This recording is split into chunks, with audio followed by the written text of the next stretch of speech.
It's that time. Winter almost upon us, and we're looking into our crystal ball, but with knowledge as well as to what this year could bring. First off, let's think about last winter. You might not recall what we went through.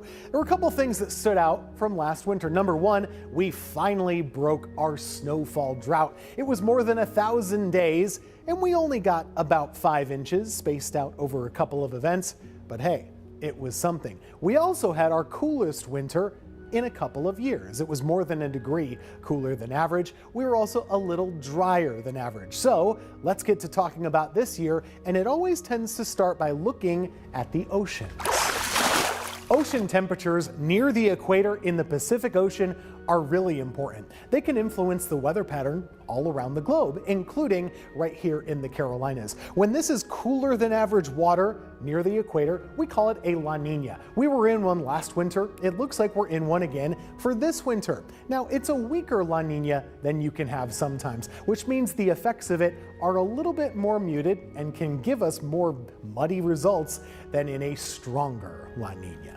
In a typical La Nina winter, the jet stream tends to be a little farther north than it would otherwise. That means fewer storms coming into the Carolinas. Also, Arctic air can sometimes be cooped up a little bit more than usual. The effects look like this. Tends to be drier than usual weather in the Carolinas. Also tends to be pretty close to average for temperatures or even slightly warmer.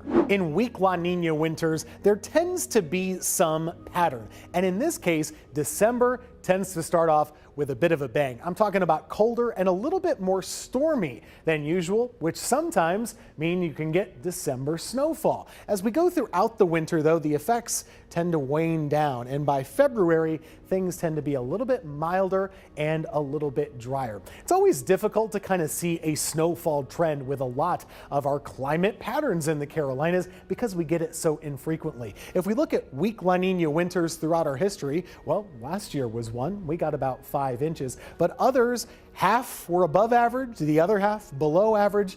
That means average snowfall, that's pretty much in line for a weak La Nina.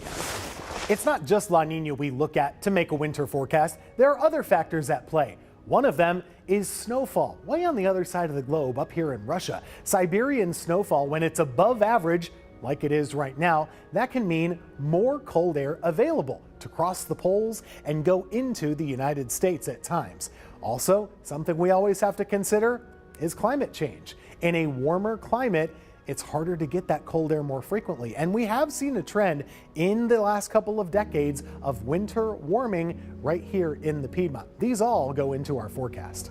All right, so how about a forecast here? We'll go row by row. In this case, I actually think this winter should be a little bit cooler than average because we'll have more frequent outbreaks of colder air down the East Coast, especially early in the season. Also, a little bit drier than average. It is still a La Nina winter after all. However, considering those more frequent colder outbreaks in December and January, I think we'll be able to cash in on near average snowfall, which for our area is about 7 to 8 inches. As we go into the winter season, make sure to keep an eye on the News 2 forecast. We'll be keeping you up to speed on whenever winter events start to creep up. Be ready, it could be an early start this year.